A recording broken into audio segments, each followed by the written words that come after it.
Kıbrıs'ın Sesi TV 2020 ekranlarından mutlu günler efendim. Diyalog Medya Genel Yayın Yönetmeni Sayın Reşat Akar'la birlikte Gündem Özel programında sizlerleyiz. Bugün gündeme neler yansımış, neler konuşacağız hızlıca bakalım. Zamlı elektrik faturaları gündemdeki önemini korumaya devam ediyor. Sosyal medyadan da faturalara ilişkin tepkiler çığ gibi büyüyor. Bugün mecliste de hem elektrik konusuyla ilgili hem de belediye seçimleriyle ilgili gergin anlar yaşandı. Belediye seçimlerinin Haziran ayında yapılmasına ilişkin muhalefet önerisi iktidar tarafından reddedildi. Bunun üzerine de milletvekilleri arasında ciddi gerilim yaşandı. Görüntülerimiz var, bunları size aktaracağız. Öte yandan enflasyon rakamları açıklandı. Bu rakamlar ürkütücü boyutlarda. Bunları da sizinle paylaşacağız. Son gündem başlığımız ise Güney Kıbrıs'tan olacak. Güney Kıbrıs Rum yönetimi güven yaratıcı önlemler paketini ileri götürmeye çalışıyor. Bu amaçla da Amerika Dışişleri Bakan Yardımcısının Kıbrıs'a geleceği açıklandı. Tüm bunları ve daha fazlasını konuşacağız. Sizler de sosyal medya hesabımız üzerinden sorularınızı, yorumlarınızı bizlere iletebilirsiniz. Akışımız içerisinde mesajlarınıza da yer vereceğiz. Şimdi değerli yorumlar için sözü Sayın Akar'a bırakmak istiyorum. Merhabalar Reşat Bey. Merhabalar Nazan Hanım. Herkese hayırlı günler dileyerek başlayalım. Evet, havalar ısınmaya başladı. Güneşli, güzel günler yakında bizi bekliyor. Artık bir ay sonra Mayıs'ta kısmetse, tabii iklim değişikliğine bağlı yağışlar yeniden gelmezse Mayıs-Haziran deniz mevsimi. Temiz deniz bulursak gireceğiz tabii ki. Ama bu arada hiç bunlar gündemimizde değil. İlginç değil mi? Bu memleket bizim slogan. Başka Kıbrıs yok. İki tane çok müthiş sloganı var eylemlerin. Bu memleket bizim, başka Kıbrıs yok. Şimdi elektriğe geleceğim de bu memleket bizim, kabul ettim, bizim. Önce yukarıdakiler, yani bu ülkeyi bunca zaman yönetenler ve halen siyaset yapanlar, sonra sivil toplum örgütleri, sonra biz vatandaşlar. Slogan güzel. Bu memleket bizim. Evet bizim. Da ne yaptık bu memleket için? Kaç tane çivi çaktık? Gelirimizin kaçını vergi olarak ödedik? Devlet ayakta dursun, memleketimiz güzelleşsin diye. Lüks arabalara binerken yol yapımı için ne kadarlık katkımız oldu? Veyahut da yol yapımı için para toplayanlar ne kadarını bunun yola harcadılar? Bu yola harcamadıkları paraları istihdamlarda başka amaçlarla kullandıkları bildiğimiz halde ne yaptık? Ne zaman hesap sorduk? Ne zaman açıklama istedik? Memleketin her tarafı çöplük, pislik içinde. Hangimiz sorguladık? Hangimiz bunu ileri götürdük, eylem yaptık? Davul zurnalar, çadırlar. Bir tane çevreyle ilgili bir çadır hatırlar mısınız bu ülkede? Soruyorum. Çevre kirliliğiyle ilgili bir tane çadır kuran ve eylem yapan birisi oldu mu bu ülkede? Olmadı. Ama halbuki her tarafımız pislik içinde. Şimdi sıcaklar geldi. Daha da gelecek. Açalım pencereyi, hava girsin. Temiz hava, elektrik de yakıyor. Klimayı çalıştıramayacak eskisi gibi. Ne olacak? Ne olacak? Klima yoktu. Vantilatör vardı. Ben rahmetlik babamdan hatırlıyorum. Çocukluğumda vantilatörü çalıştırıyordu. Ve elektrik fiyatları ucuz olduğu halde o dönem atlet giyiyorlardı, atlet. Biz de merak ediyorduk. Baba diyorduk, bu sıcakta atlet giyiyorsun. Oğlum atlet teri çeker diyordu. Terlediği zaman atlet çekerdi teri. Öyle oturuyorlardı. O çağa geri getirdiler bizi şimdi. Peki bu elektriği konuşuyoruz da bu elektrik kurumunda son 12-13 senedir iddia ediyorum. Sadece bizim yazdıklarımızı bir toplayıp bakınız neler yazdık, neler yayınlandı, ne yolsuzluk iddiaları, ne suistimaller. Bir tane çadır kuran oldu mu? Bu yolsuzlukların ortaya çıkması için bir tane eylem gerçekleştiren oldu mu? Bir saatlik grev kararı alan bir sendika oldu mu soruyorum. Veya mecliste mikrofonu terk etmeden oturup bunun için direnen bir milletvekili oldu mu? Olmadı. Nasıl ya şimdi zam ve hayat bağlılığı meselesinde bu memleket bizim de memleketi sömürenler karşısında, memleketin bu kadar hırsızlık, yolsuzluk yaşaması karşısında memleketin bizim olduğunu duyuyor muyuz? Popülizm mi giriyor işin içine? Bu telefon dairesinin resmen rüşvet anlamına gelen her inşaattan para aldığını, ancak o inşaatlara telefon götüremediğini milyon defa konuşmadık mı? Yazılıp çizilmedi mi? Kim hesap sordu bu konuda? Kim bu yasa dışılığın ortadan kalkması için çaba sarf etti? Memleket benim ise telefonum olması gerekmez mi be arkadaşım? Bak 2 tane GSM şirketi var. Şimdi nice yükselecekmiş. 3'ler 5 olacakmış. Kaç senedir duyuyoruz bunu. Doğru dürüst çekiyor mu? Üçgeleriniz çalışıyor mu? Soruyorum. Doğru dürüst üçgeleriniz çalışıyor mu? İnternetleriniz? Soruyorum. Bizim 2 tane 3G cihazımız var. Naklen yayın için aldık. Yatırım yaptık. Çalışmıyor, çekmiyor çoğu yerden. Arkadaşlar gidiyor, bir görüntü geliyor, kopuyor. Sorarsan o bölgede yoğunluk vardı herhalde diyorlar. Sesini çıkaran, bu işlerin düzelmesi için bir eylem yapan bir kişi gördünüz mü? Şimdi elektrik yakmaya başlayınca vay vay vay vay vay vay vay nasıl çıkacak işin içinden? Bu elektrik bu hale geldiği için bu oldu. Bu elektrik çalındığı, çırpıldığı, yatırım yapılmadığı için bu oldu be arkadaşlar. Ve hepimiz de kuzu kuzu oturup seyrettiğimiz için oldu. Bana ne, dokunma, söyleme. Geçen gece adamla yemek yedik meyhanede, bizim çocuğa iş vaadinde bulundu. Otursuz ya o, bulacaklar bir çare, Türkiye'ye yollayacak paraları. Türkiye'de bir yere de dedi, durun bakalım.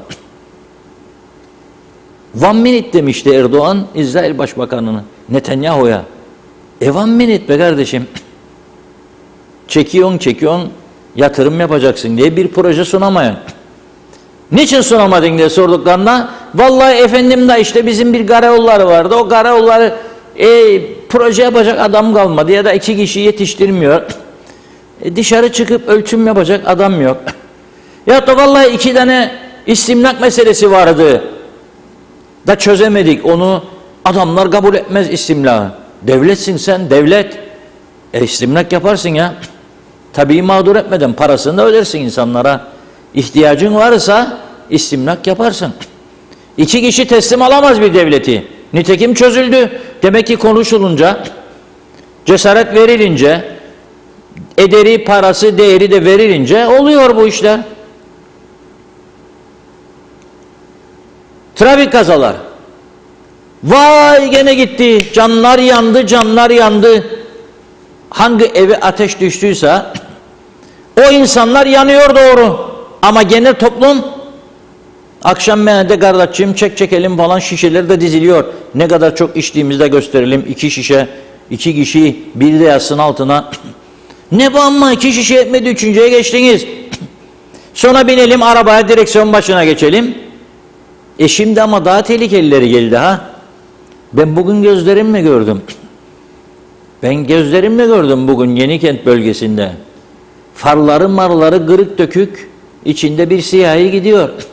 Ne far var ne şasi kaldı, hiçbir şey yok kaporta. Her taraf vuruk kırık dökük.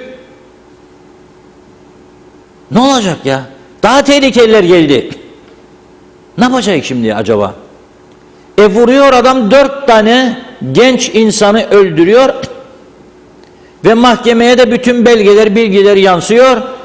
Cep telefonuyla mesajlaşırken süratle yapıyor ve gidip vuruyor başkasının aracına. 4 kişi içinde 4 tane genç bayan ölüyor ve 4,5 yıl cezayla kurtuluyor. Bu caydırıcı mı sizce? Niye kimse bunun için eylem yapmadı? Niye bir trafik protesto çadırı kurulmadı?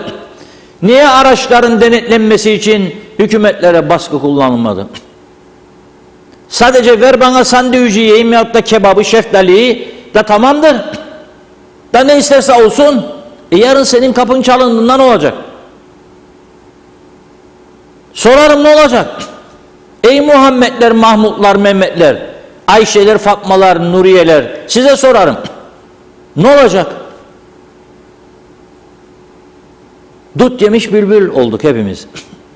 Bunca yıldır ne olaylar yaşadık. Girne'yi söyledim size defalarca. Birkaç tane güçlü yatırım geldi bu ülkeye diye.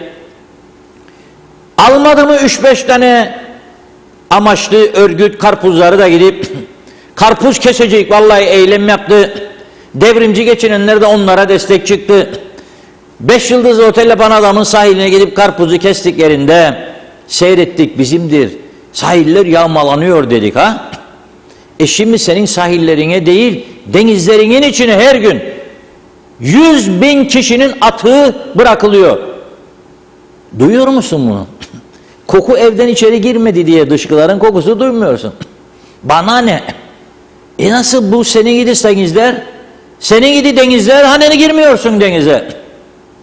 Başkalarının arazilerini işgal ederek giriyorsunuz, sonra mahkemeye gidiyorsunuz. Büyük pehlivanlar gibi de zafer kazandık zafer diye açıklama da yapıyorsunuz. 10 kişi sırtınızı okşuyor diye her şeyi yerlere vurup bertaraf ediyorsunuz. Edenler için söylüyorum tabii. Biliyorsunuz bunu. Belediyeler bugün gündemde. Bugün neler olduğunu geleceğim tabii. Bir bölümünü alıyorum şimdi. İnşaat patlaması oldu diyor. Girne'de diyor. Belediyemiz diyor çok gelirler arttı diyor. Çoğaltacak çalışanları. Çok istihdam da bir seçim daha garanti. Başka ne yapacaksın? Saray diyor. Bak Lefkoşa'da yaptı. Yani Alem'in akıllısı Cemal mıydı da yaptı Lefkoşa sarayda. Ben Girne yapmayacağım. Turizm kenti Girne. Tamam. Da sen inşaatlar patlarken inşaat izinlerinden paraları toplarken neden kanalizasyon arıtma tesislerini büyütmedin? Neden kanalizasyona arıtma tesislerine yatırım yapmadın? Ne yaptınız bu paraları topladınız bunca sene? Da şimdi bana diyorlar milyonlar istermiş. Vay be! Bulun milyonları, satın sarayı. Satın sarayı. Satın. Memleketin çıkarları ve bu ülkenin özellikleri, çevresi, kültürü, tarihi, mirası hiç önemsenmedi. Bugün idare edelim, yiyelim, içelim, tamam kardeşim bitti. Senin çocuğu da alıyorum. Hadi geliyor, oraya almazsak özel şirketler kurdu belediyeler. Temizliği buna yaptırıyorum. Öteki onu buna yaptırıyorum. Öteki tiyatro ekibi. Öteki bando, orkestra, koro. Tamam da 100.000 kişinin diyorum size dışkıları her gün denize bırakılıyor. Girne'de. Birkaç sene sonra ne olacak o denizler? Düşündünüz mü acaba? Çocukları alıp da gidebilecek misiniz? Yoksa 74 öncesinde olduğu gibi ver elini Larnaka mı? Ben çok söyledim. Uyardım. Larnaka bu sene göreceksiniz. Ver elini Larnaka ve Limassol. Ver elini Larnaka, Limassol görecek. Ve çatır çatır ödeyecek de paraları girişte. Karpuzu da kafana vurup parçalayacak. Senin sokmaz karpuzu otellerin sahiline. Karpuzu vurur kafana patladır. Hadi sosyal medyada yaz bunu yazabilirsen. Yazabilirsen. Bir kısmet çıktı önümüze 74'te. Bize büyük bir imkan verildi. Fakir fukaralık çektiniz dediler 74'e kadar. Size inanılmaz bir nimet. Kaç kişisiniz bunun içinde? 60-70 idik ya da 80. Alın 200.000 ruhun bıraktığı evler, dükkanlar, içi eşya dolu. Bazı evlerden altınını alamadan kaçtı Rumlar korkudan. Altınlar sizin, tabaklar, tencereler, yorganlar, yastıklar, elbiseler, her şey sizin. Masa, sandalyeler, yataklar, klimalar içinde çalışır vaziyette. Arabalar kapıların önlerinde kaldı. Ne yaptık? Ne yaptık? Kimi çok, kimi az, kimi de hiç. Ama hiçler çok azdır. %2'dir, 3'tür, 1'dir. Kimi az, kimi çok. Tamam mı? Tamam. Yeğen için ya. Gavurun bu kadar sene bize çektirdi dediniz. Gün geli hesabının sorulmayacağını düşünerek yağmalandı her şey. O bitti, başka kaynaklar. O bitti, Türkiye'den yardım. O bitti, bitti. Şimdi kaldık kendi kendimize.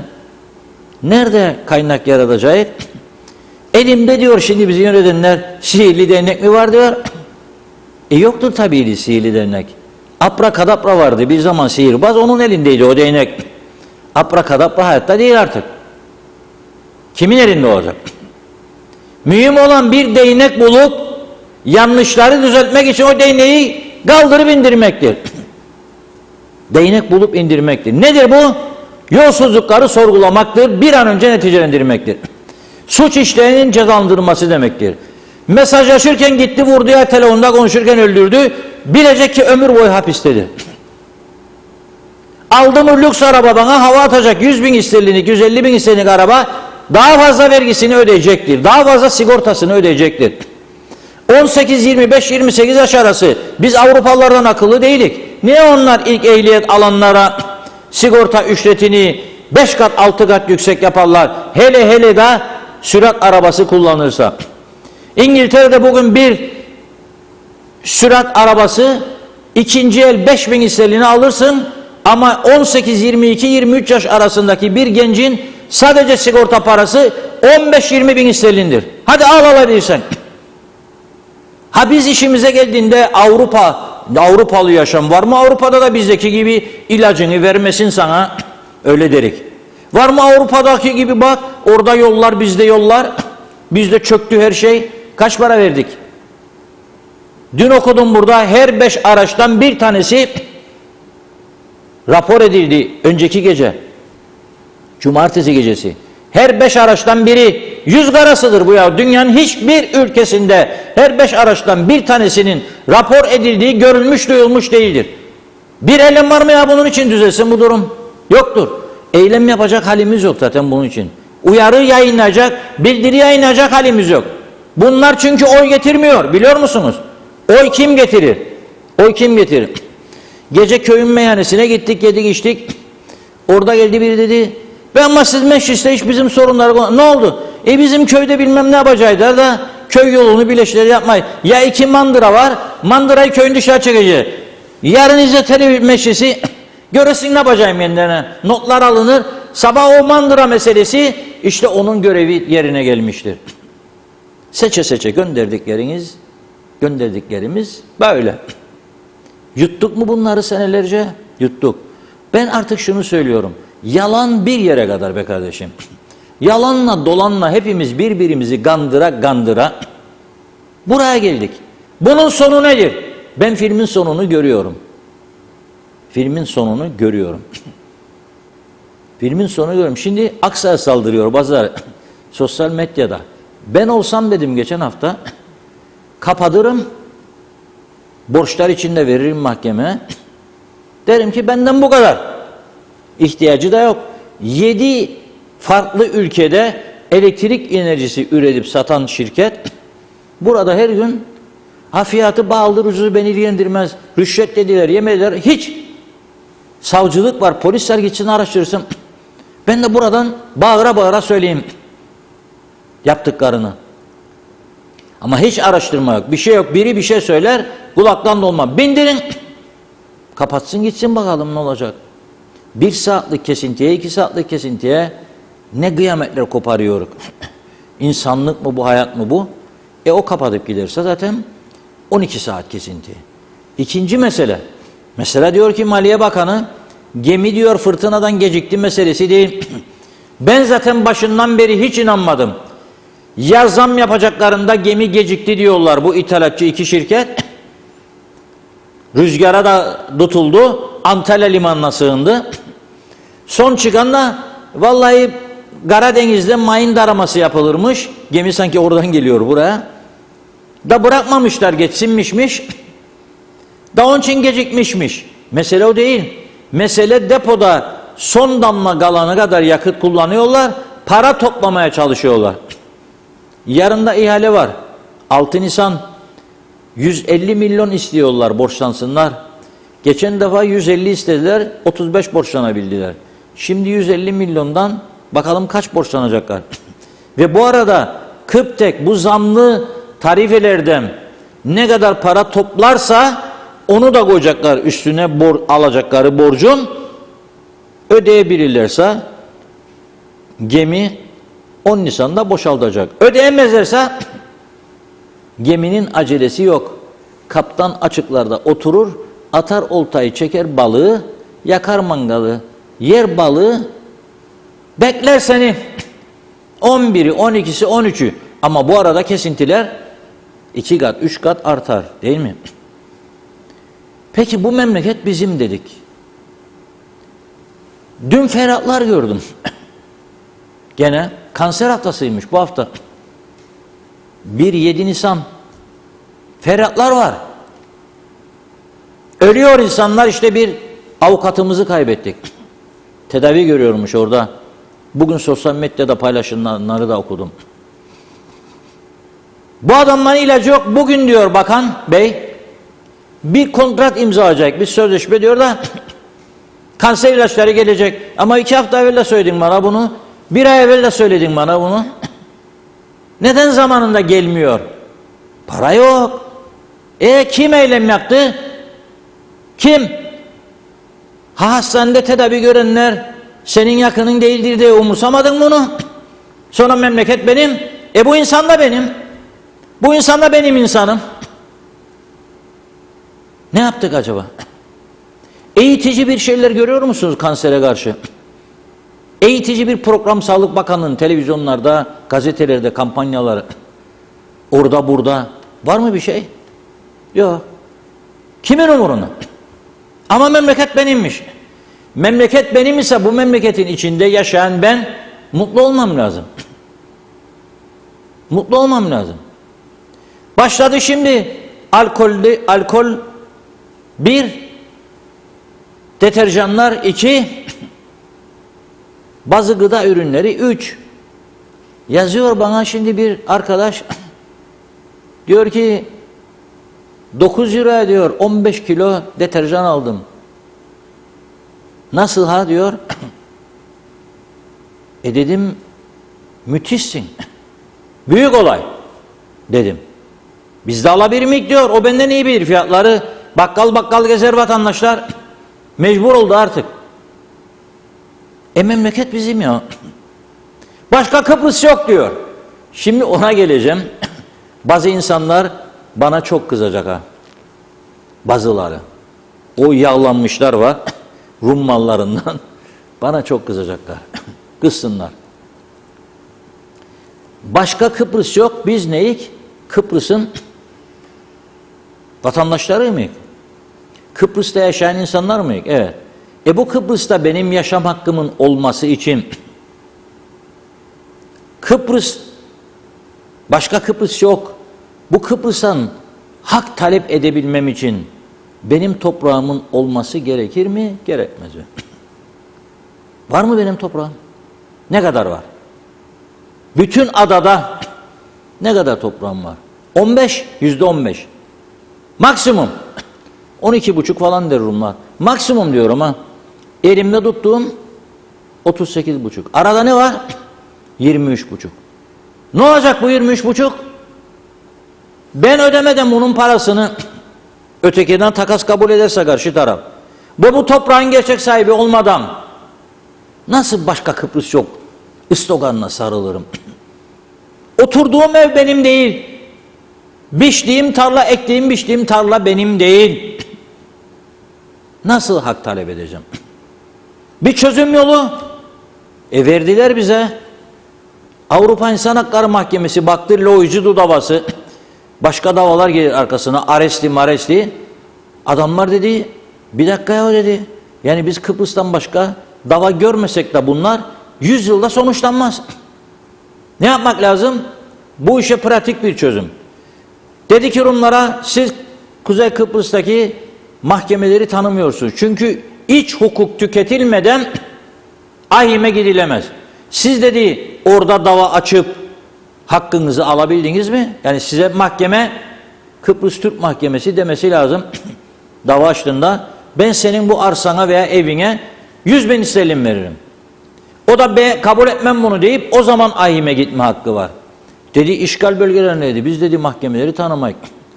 O zaman çare üretti. Yıllar sonra Avrupa İnsan Hakları Mahkemesi dedi ki tamam dedi, tanımanıza gerek yok.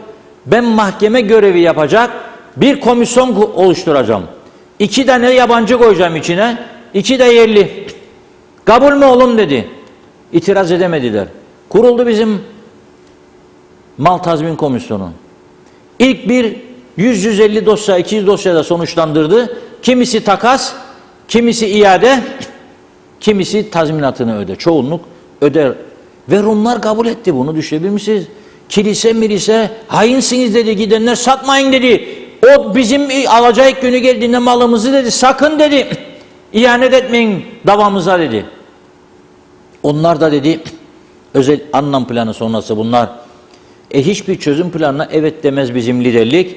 Ben dedi ölmezden önce satacağım, çocuklarıma miras bırakacağım, şunu yapacağım, bunu yapacağım. Hadi çalışsın bu mahkeme, bu komisyon. Bir miktar çözdükten sonra dosya durdu. Niçin? Money. No money. No para. No karar. Ankara gidildi. Dedi bize yolluyordunuz para. Bunun için para gelmiyor. Onlar da ne dedi? Çünkü arada da birilerinin önüne geçmek için bizdeki başkaları aynı partiden aynı partiden adamlar ötekilerin önüne geçmek için yağ çekecek ya, gidip derler Ankara, efendim vallahi bazıları aldı 50.000 dönüm, 70.000 dönüm, 100.000 dönüm kapattılar ucuza Rum mallarını. Şimdi siz bunları ödeyeceksiniz milyarlar. Bunlar da bu Türkleşince bu mallar 2 katı 3 katı değer kazanacak. Onlar servet sahibi, Anadolu çocuğunun paraları yiyecek. Uyandı Ankara. Dedi ki doğru.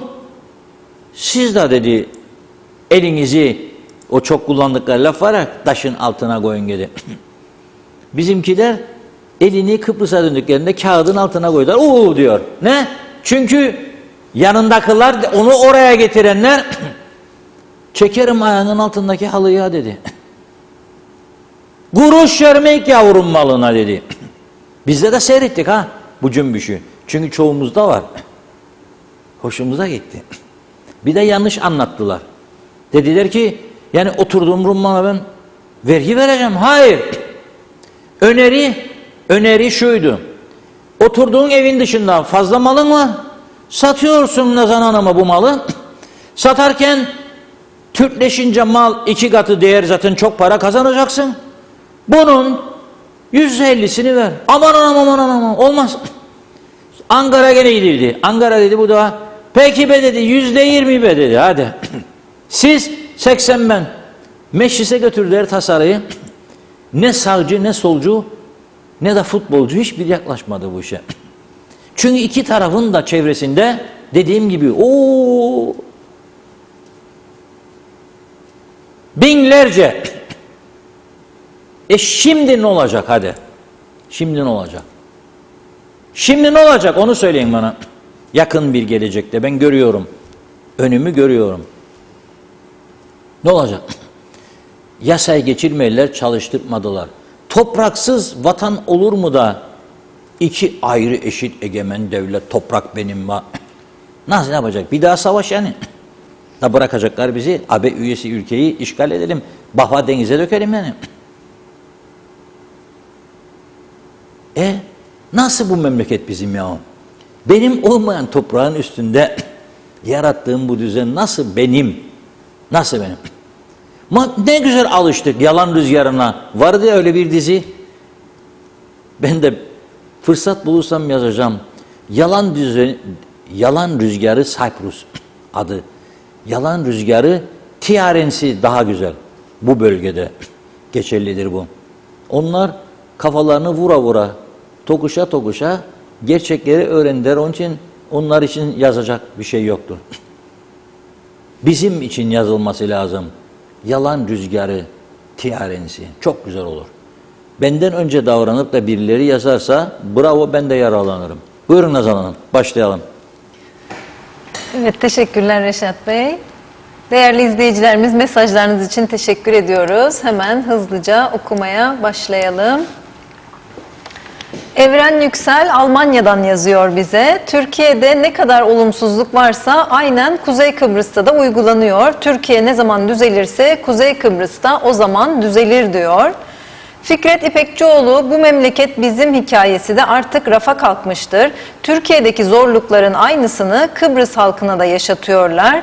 Suat Ankara'dan emri alır ve uygular, adamızı batırdılar, müsteşarlar, atamalar bunlar hala devam ediyor demiş.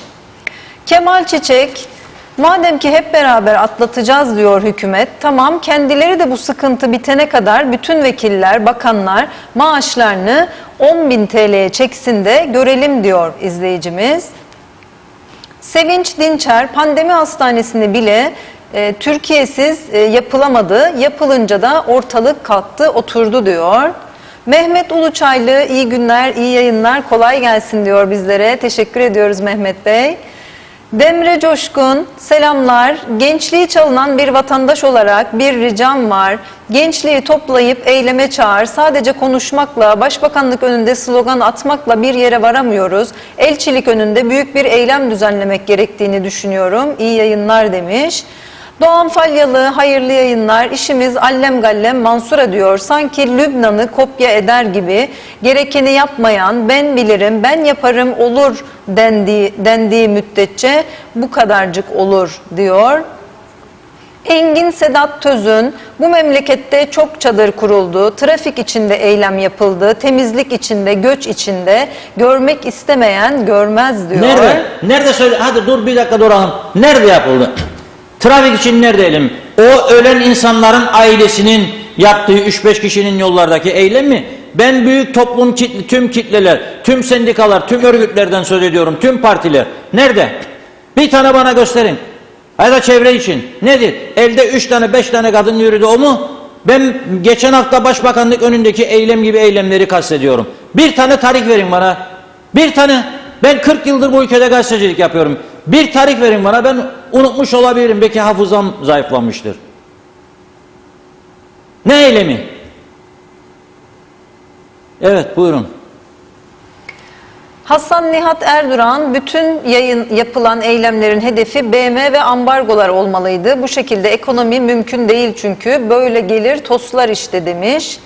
Fikret İpekçioğlu, balık baştan kokar diyor. Nazime Nalbant, herkese sevdiklerine selamlarını iletmiş Londra'dan. Teşekkür ediyoruz. Bugün yine bu halkımızı üzenler oldu ve çok kişiler bu elektriği ödemeye parası yoktur diyor. Şimdi ne olacak? Asgari ücretle evine yemek yapsın. Şimdi ucuzken bugün bir ekmek 6 TL oldu diyor. Bugünden sonra alamayacak, evini, kirasını veremeyecek. Ayrıca bütün parasını verdi, bir ev alsın. Bu insanlara yazık değil mi? Asgari ücretle ödeyemezse ne olacak sorarım diyor. Onun için bir an evvel pahalılığın önüne geçilsin. Sizler rahatsınız ama halkınız rahatsız oldu, üzgünüm diyor. Erol Topçu hayırlı yayınlar dilemiş. Tolgay Kurtoğlu hayırlı yayınlar dilemiş. Raşit Solmazcan, ganimet de kalmadı, tüh TC yedik Avrupa kaldı diyor. Raşit Solmazcan yine değnek değil demirle demiş. Fatih Aztekin iyi yayınlar diliyor. Mustafa Kılıç, bağlanalım Mersin'e ancak kurtuluruk diye yazmış. Hasan Nihat Erduran, Rum ensemizden, Türk ganimetinden yaptı her şeyini. Dünyayı da BM'yi de uyutarak demiş ve biz hala daha ambargolu izole diyor. Sevinç Dinçer, ilaçlar günün sonunda çöpe atılıyor tarihi geçtiği için çünkü iş yapan yok demiş. Serhat Yarkın iyi yayınlar diliyor. Bir bilgi vermek istiyorum diyor. Rum kesimindeki otellerin denizlerine girdiğiniz zaman eğer havlunuzu serer ve denize girerseniz 1 kuruş ödemezsiniz. Eğer şezlong kullanırsanız ödersiniz diyor. Bizdeki gibi değil. İçeri girerken 7 yıldızlı otellerin denizine girmek serbest ve şezlong kullanmazsanız ücret yok demiş. Zeynep Korkmaz, Başbakanlıkta çalışıyorum ama ne sigortam yatıyor ne ihtiyat sandığım demiş. Aydoğan Yılmaz iyi yayınlar diliyor. Ağzına sağlık. Adam gibi adamsın. Seninle gurur duyuyorum Reşat Bey demiş. İsmail Kerçin iyi yayınlar diliyor. Doğan Falyalı adamlar torununun torununa yetecek kadar kazandı, istifledi. Biz de boşuna can çekişiyoruz diyor. Hasan Nihat Erduran para diyaloğun vergi listesi sayfasında çok demiş. Ve yerli içkilere hiç fon konmamalıydı. Çok yanlış oldu bence diye yorumlamış. Mustafa Özcan, Rus oligark Abramovich'in yatlarını Türkiye'ye kaçırması yaptırımları delme açısından krize neden olmuş. Bence bu yatlar KKTC'ye getirilmeli. Nasıl olsa bizi kimse tanımıyor. Bakarsınız bu vesileyle uluslararası bir tanınma kuyruğuna girerler demiş. İzzet Kahraman iyi yayınlar diliyor. Selçuk Özenli, sabah tüp doldurayım dedim, gaz dolu mu yok dediler. Hayırdır yine zam mı var diye sordum diyor. Cevap yok. Keyfi zamma hazırlanıyorlar diyor. Yönetim olmazsa sonuç keyfi zam demiş. Serdar Cesurer, hayırlı yayınlar diliyor. Batık gemi yan gider yorumunu iletmiş. Belgin Rıfat iyi yayınlar dilemiş. Reşat Bey sen her gün söylüyorsun bizler yorumluyoruz ama bunlar vurdum duymaz ve neme lazımcı. Herkes kendi kendine bakar. Tüccarlar son 5-6 aydır yaptıkları zamlarla birkaç yılda yapacakları kârı yapmıştır. Acaba bu kârlarını vergide de gösterecekler mi diye sormuş. Onlar sakin ve sessiz, devletten yüksek emeklilik çeken ve maaş çekenler de sessiz.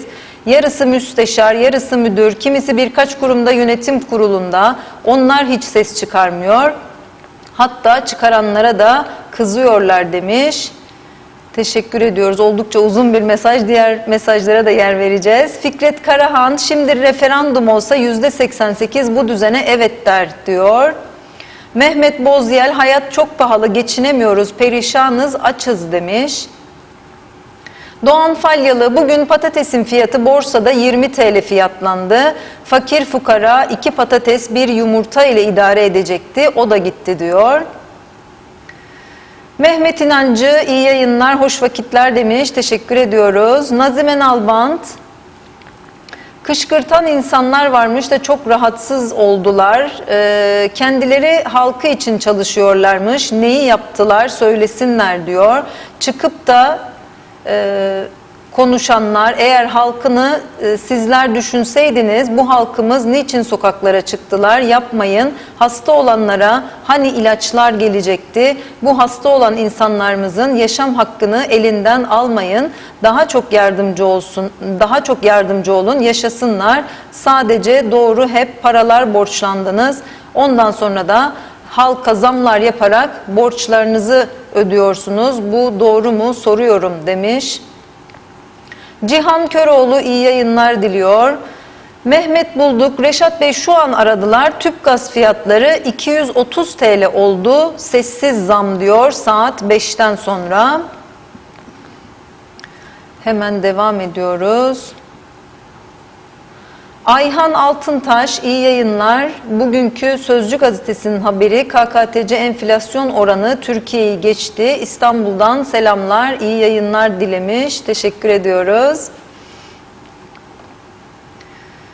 Hayri Köreken, toprak toprak diyoruz. Eldeki toprağımızın bir kısmını da yabancılara satıyoruz diyor. Osman Lord Elyeli, ganimet yendi bitti, hazıra dağ yetişmez demiş. Semray Erensu, Funda'mız nerede diye soruyor izleyicimiz. Evet, Funda Hanım bu hafta bizlerle olamadı. Önümüzdeki hafta pazartesinden itibaren yeniden ekranlarınızda olacak. Buradan da tekrar bu bilgiyi iletelim. Emine Durmaz, benim devlete bir önerim var. Kıbrıs'ta kumarhanelere Kıbrıs Türklerine kapıda giriş ücreti alsa elektrik faturalarını hafifletir diye bir öneride bulunmuş. Mehmet Ahmet, tek kurtuluş çözüm, başka çare yok diyor. Aykut Yücetürk, geçen ay 630 TL gelen elektrik bu ay 3022 TL geldi. Kıptek'e gidip neden bu kadar geldi diye sordum. Elime bir makbuz verdiler diyor. Ne yapacağım? Ödeyeceğim dediler. Ne yapalım? Mahkemeye mi gidelim? Ödersek para kalmayacak. Ödemezsek elektriğimiz kesilecek. Ne yapacağımı şaşırdım diyor izleyicimiz. Sayaraker, yolda kaldık, benzin yok, para yok diyor. Orucu yolda bozuyoruz, kuru ekmek bulursak bir yerden diye yazmış. Belgin Rıfat, ben çekin elinizi o taşın altından diye yazmıştım diyor geçen hafta. O günden sonra o kelimeyi kullanmıyorlar. Ateşten gömleği de çıkartıp attılar. Şimdi ateşten çemberi kullanıyorlar. Yakında uzun atlama, sonra da yakan topa başlayacaklar. Haberiniz olsun. Top kime değerse o oyun dışı kalacak. Hatta top çok uzaklardan atılacak. Kime değerse demiş, yanacak. Evet, Ali Çeliker hayırlı yayınlar diliyor. Durumlar kötü, ülke yangın yeri diyor izleyicimiz. Salih Mullalı, duvara eylem yapmakla ne değişecek diye sormuş. Ve devam edelim. Arif Mustafa Cüce, bal yapmaz arı bunlar diyor. Osman Lord Elyeli, vinççi buzlukçu iş yapar, fatura istiyorsun vermiyor diyor ya da KDV'sini öde vereyim diyor. Dün elektrik kesilmesinden buzluk motoru yandı, 3000 TL fatura istedim, bilseydim fatura isteyeceğini yapmazdım dedi, faturam yok dedi, veremedi. Evet, Ertuğrul Arkan, yıllardır ben hayvancıların eyleminden başka eylem görmedim diyor. Ve Asaf Şenol iyi yayınlar dilemiş. Adam balıkçıya gitmiş, balığı tezgahtan alıp kuyruğunu koklamaya başlamış. Balıkçı adama yanlış yeri kokluyorsun, balık baştan kokar demiş diye bir benzetmeyi iletiyor izleyicimiz özür dilerim. Özkan Bişmiş, yakında yağmalar başlarsa şaşırmayınız diyor. Osman Lord Elyeli, bir arkadaşımız acil ilaç arıyor, bulamıyoruz diye belirtmiş. Evet Reşat Bey, yorumlar bayağı fazla devam ediyor. Evet, Eğer yorumlar çok evet, gerçekten... isterseniz bir ara verelim, sonra devam edelim tekrardan mesajlara. Tamam. Biraz ara verelim ve devam edelim. Çünkü elektrik konusuna gelecektik.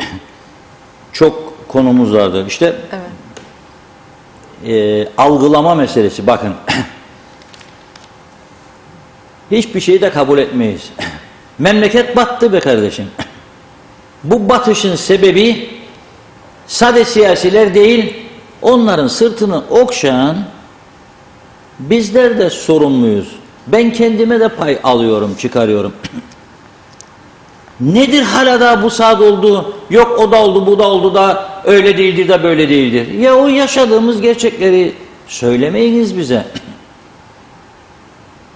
Mesele yoktur diye açıkladığında başsavcılık dosyaları kaç tane eylem yapan adam gördünüz ya, soruyorum. Kaç tane? 100 milyonlarca eurodan bahsediyorum size burada. 100 milyonlarca eurodan bahsediyorum. Hala da yok öyle değildi de böyleydi. Öyle değil böyleyseydi katlanacağız sonuçlarına hep birlikte. Kurunun yanında yaşlanacak. Kurunun yanında yaşlanacak.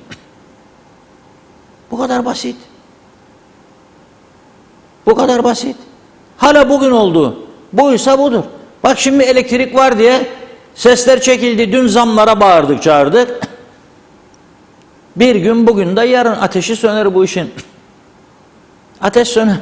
Ben biliyorum olacağı. Ama onun da yakıt gelmez de boşalmazsa, borçlanma yapamazlarsa 11'inde gene başlayacak isyanlar.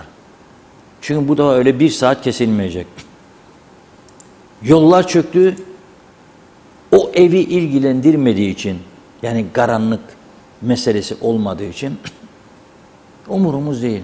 Arada bir tekerlek düştüğünde, lastiği patlayan olursa lanet olsun bu memlekededir. Yanından, sağından, solundan, önünden gece farları yanmayan araba geçer, umurunda bile değil. Umurunda olsa ne olacak zaten? Umurunda bile değil. Polis ihtiyacımız var. Hiçbir kimse elini, kolunu kaldırmaz. Sonra bizi yiyorlar, bu ülkede hırsızlık var mı? Tamam da yok. Bakacak adam. Bak bir kontrola çıktı gece 10'dan sabah 2'ye kadar. 700 kusur araba kontrol etti. 5'te birini rapor etti. Daha hafif olanları da gönderdi, bir daha yapma gitmit dedi. Herkes kabullenmek zorundadır suçunu. Param var da sigorta çıkaracağım. Paran yoksa sigortasız araba kullanacaksın. Ya da ruhsatsız. Hangi ülkede var bunu ya? Hangi doğru ya, haklı vatandaş ne yapsın mı diyeceğim yani ben mesela bu ülkeyi yönetenler diyorsa böyle bir şey. Bu ülkeyi yönetenler aslında diyor. Nasıl diyor bilir misiniz? Kontrol yaptırmayarak, polisin sayısını artırmayarak, cezaları artırmayarak aslında der ki yapın da görmezden gelirim. Belki 3-5 oycuk. Batırdılar memleketi hala da. 8 ayda bir başbakan değişir. Hiç kimsenin umurunda değil. 2 ayda 3 ayda bir bakanlar, başbakanlar değişir. Şimdi son kimsenin umurunda değil. 2-3 ayda bir müdürler, müsteşarlar değişir. Hiç konuyla ilgisi olmayan adamlar o konu göreve getirilir. Hiç kimsenin umurunda değil. Hatta giderler fotoğraf çekerler beraber. Sayın müsteşarım, sayın müdürüm hayırlı olsun. Da başlarlar altındaki layıkları saymaya. Bunun sonu nereye gidecek be kardeşim? Bir yerlere gidecek. Biz bağırır elektrik falan filan. Şimdi Rumlar tabii aslında Türkiye'de elektrik sorunu, faturalar yükseldi.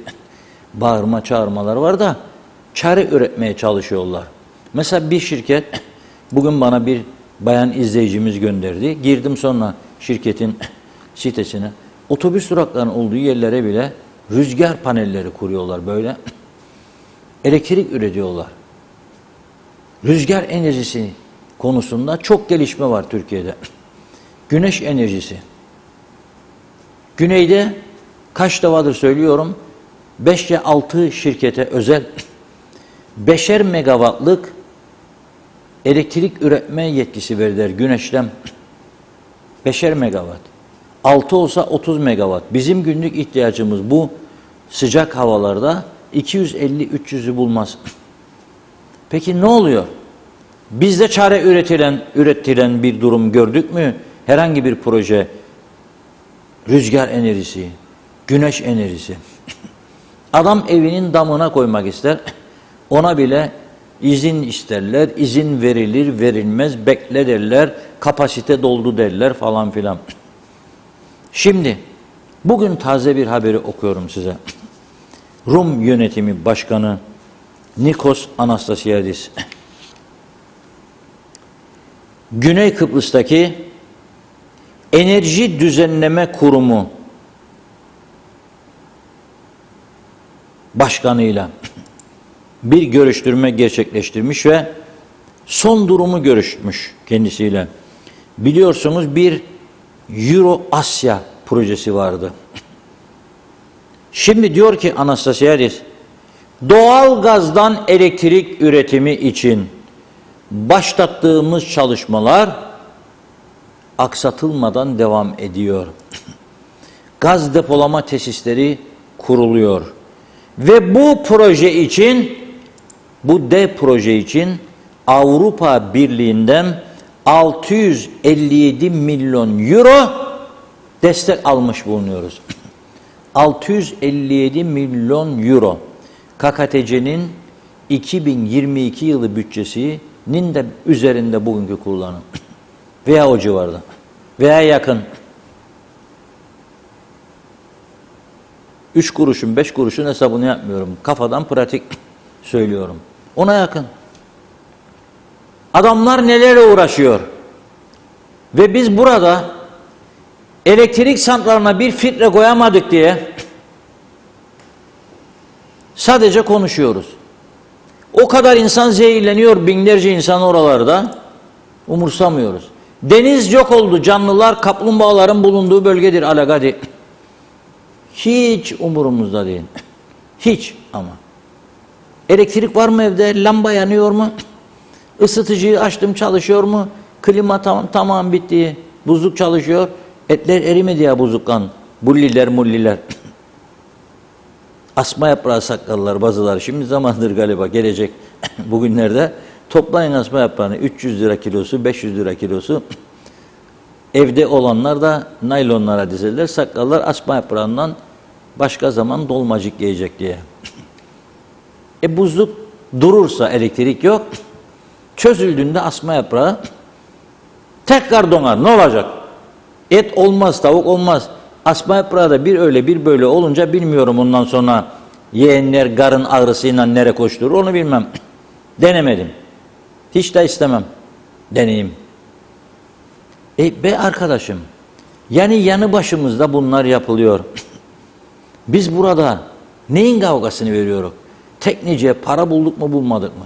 Peki ileriye yönelik ne düşünüyoruz? Mecliste bugün birbirlerine girdiler. İnanılmaz ama. Proje ne, fikir ne, ne yapmak istiyoruz? Nedir bir kısadan anladın? Dinleyin ben de. Aman Allah'ım bugün baktım korkunç gerilimler oldu mecliste. Bir kısmını izleyelim isterseniz.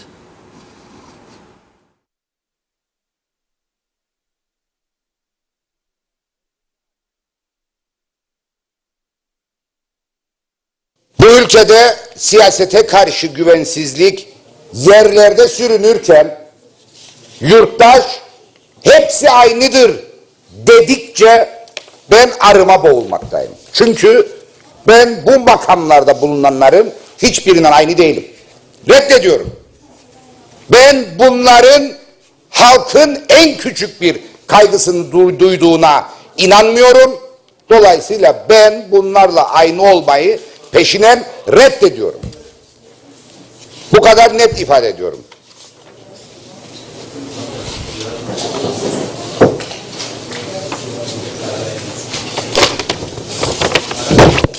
Meclisin denetim gününde Bakanlar Kurulu toplantısı bir gerek.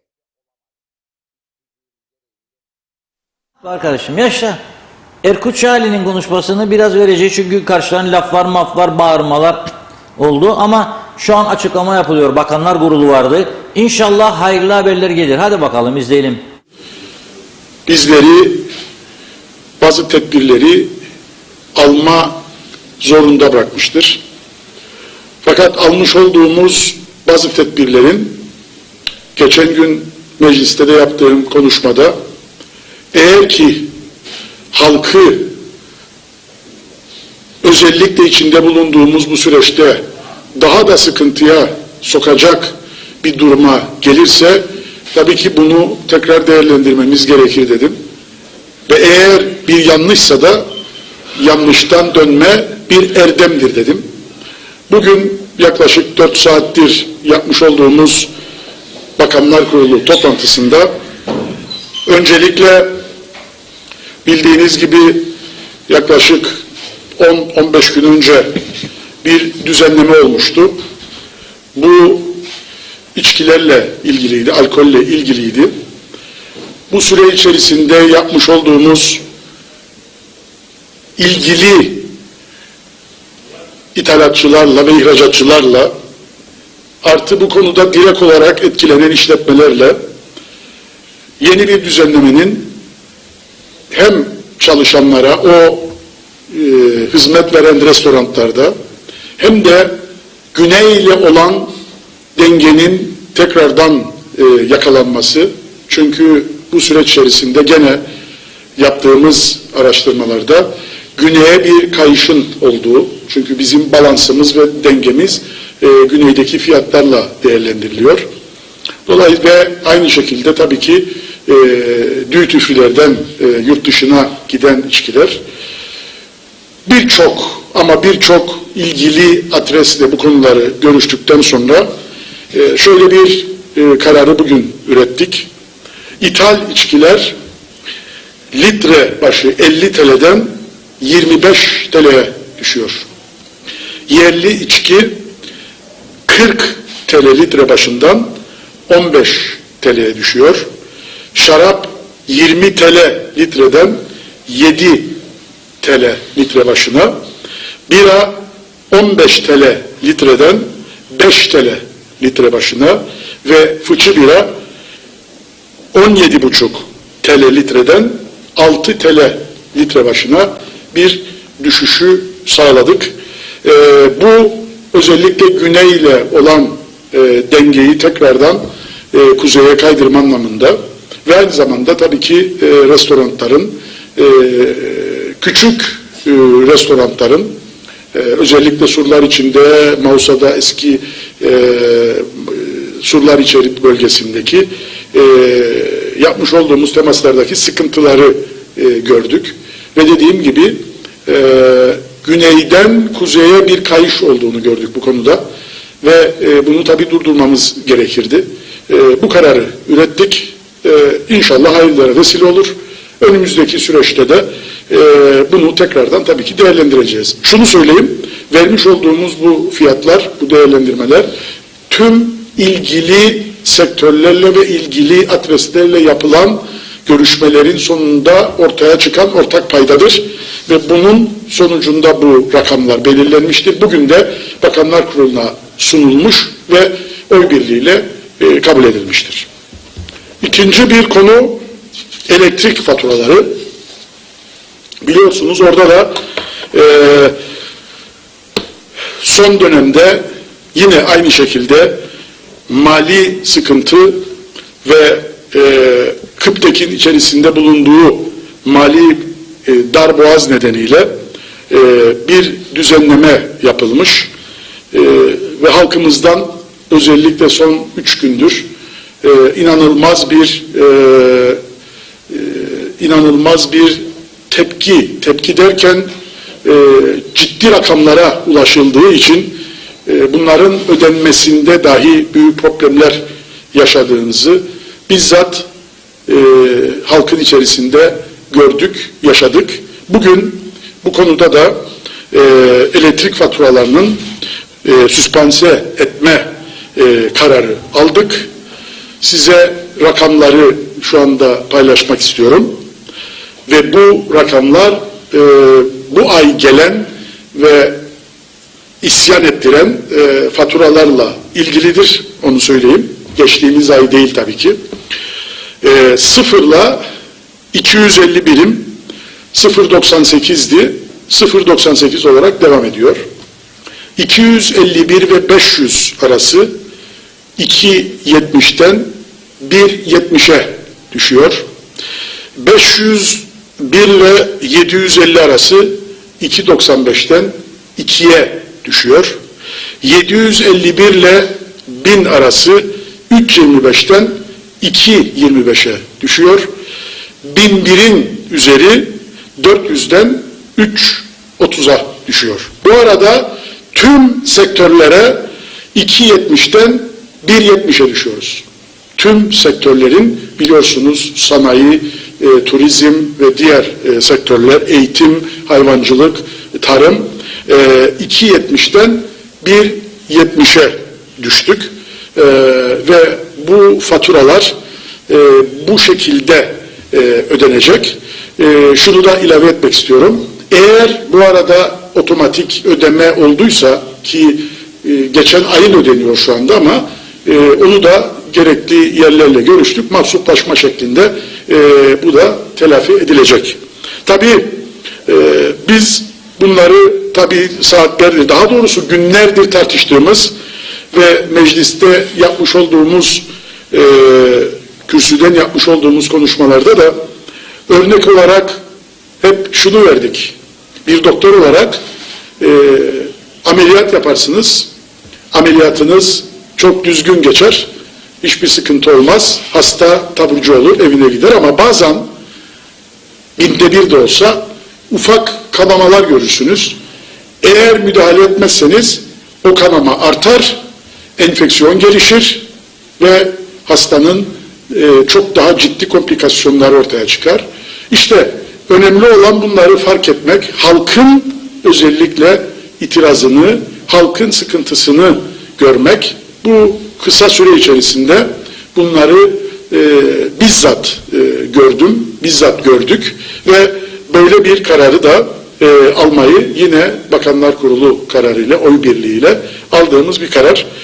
Böylece özellikle son dönemde, son bir haftadır ortaya çıkan hem turizm açısından alkol içkileriyle ilgili ciddi sorular ve mağduriyetler. Burada altını çiziyorum. Bizim için önemli olan, tekrar söylüyorum, güney ile kuzeyin fiyat ayarlamasını, o dengeyi kurmaktır. Denge yaptığımız son araştırmada güneye kaydığı ve ciddi boyutta oradan buraya gelmeye başladığı, bunun da önünü kesme amaçlı öyle bir fiyat ayarlaması yapılmıştır. Dediğim gibi bu fiyat ayarlaması ilgili sektörel görüşler alınmak suretiyle ve RES1'de başta olmak üzere direkt kendileriyle görüşüp görüşlerini değerlendirerek onların da oluruyla bu rakamlar ortaya çıktı. Elektrikte ise gelen faturaların gerçekten çok yüksek, tahminimizin, hesabımızın da ötesinde. Efendim işte neden hesaplayamadınız, neden şöyle olduydu, böyle olduydu. Arkadaşlar onlar mazide kaldı. Şu andan itibaren gerçek hayat burada. Rakamlar da bunlar. Dolayısıyla biz bu şekilde 0.98, 1.70, 2, 2.25, 3.30 ve tüm sektörler 1.70 şeklinde bugün aldığımız karardır. Halkımıza, insanımıza hayırlı olsun. İnşallah zaten ekonomik anlamda ciddi bir sıkıntımız söz konusudur. Dolayısıyla bununla hiç olmazsa sıkıntılarımızı ve daralmayı engelleme anlamında, önleme anlamında ciddi bir adım olarak görüyorum bunu. İnşallah önümüzdeki süreçte havaların da ısınmasıyla birlikte hizmet sektörleri dediğimiz turizmin artmasıyla, turistin artmasıyla birlikte ve en önemlisi tabii ki savaşın bitmesiyle birlikte pandemi yavaş yavaş artık geriye doğru gidiyor. Normal bir üst solunum enfeksiyonu şeklindedir genelde. Yani 600-700 pozitif çıkıyor. Bunların %1'i hastaneye başvuruyor. Dolayısıyla o yavaş yavaş etkisini anavatan Türkiye'de olduğu gibi burada da bitiriyor ama tabii ki bunun yanında şu anda bizi özellikle enerji tedariki anlamında, akaryakıt tedariki anlamında en büyük etkiyi dünyanın özellikle savaş bölgesinin ülkelerinin yaşadığı sorunların hepsinin çok daha fazlasını biz burada Kuzey Kıbrıs Türk Cumhuriyeti'nde yaşıyoruz. Ada ülkesiyiz. Taşıma ayrı bir problem, bulma ayrı bir problem, dalgalarla mücadele zaman zaman ayrı bir problem, gecikme anlamında. Ama sonuç olarak bizim hedefimiz ve arzumuz halkın rahat nefes almasıdır. Ve hep şunu söyledik, kesinlikle tüm imkanları, tüm olanakları kullanıp halkımızın başını önüne eğdirmeyeceğiz.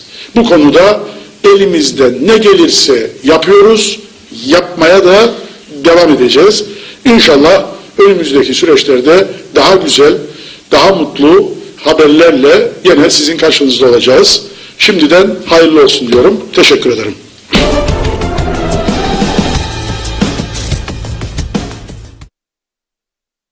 Evet, gördüğünüz gibi son dakika gelişmesini anında aktardık.